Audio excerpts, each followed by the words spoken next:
Hello, everyone. Um, I wasn't really planning on talking about this, but felt like I kind of had to because, it's good to spread out stuff like this out to the public. So, Parlo. If you don't know who Parlo is, he's basically a guy who, he's known for exposing bad actors and calling out people who do inappropriate stuff, basically, especially those who target minors. And he's basically just built a reputation on trying to protect younger audiences and hold creators accountable or whatnot. But I recently watched this video Guamgo uploaded, and a lot of evidence came out about Parlo. I don't. It's really graphic, and I don't really want to spread misinformation. But basically, the stuff being shared in that video, it's not good. It's bad. It's really bad. And about it is what makes it even worse is the hypocrisy and whatnot.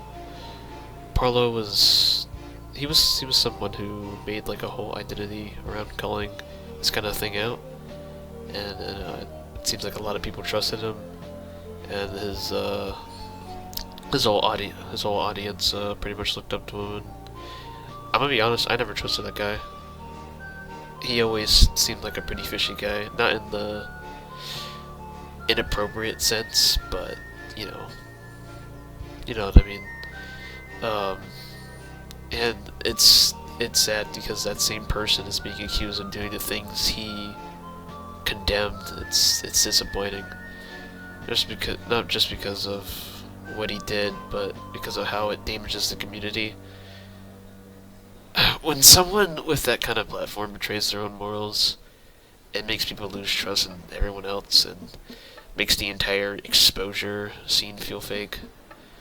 Like, it's all built on drama instead of genuine care for the victims.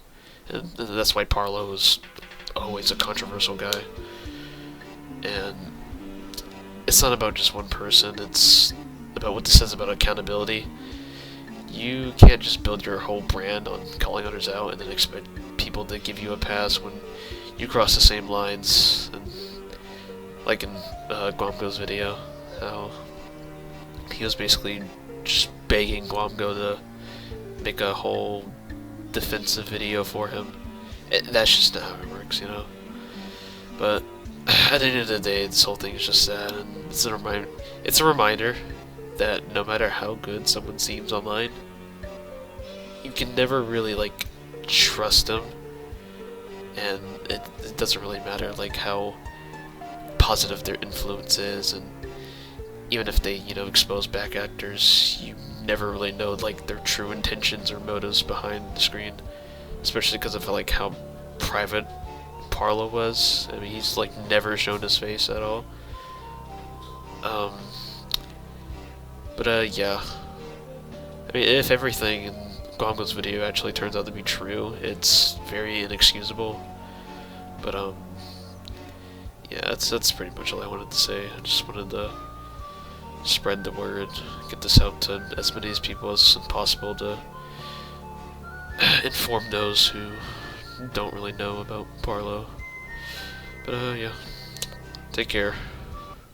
Hey, this is, after I got done editing this video, I wanted to include something that I found funny in Guamgo's video on the Parlo situation in his comic section. Apparently Schlep had commented weirdo behavior, and I don't know why, but I just found that funny because it's really unexpected for someone who's as big as Schlep to come on here and actually post something like that. I just wanted to include that. I thought that was funny.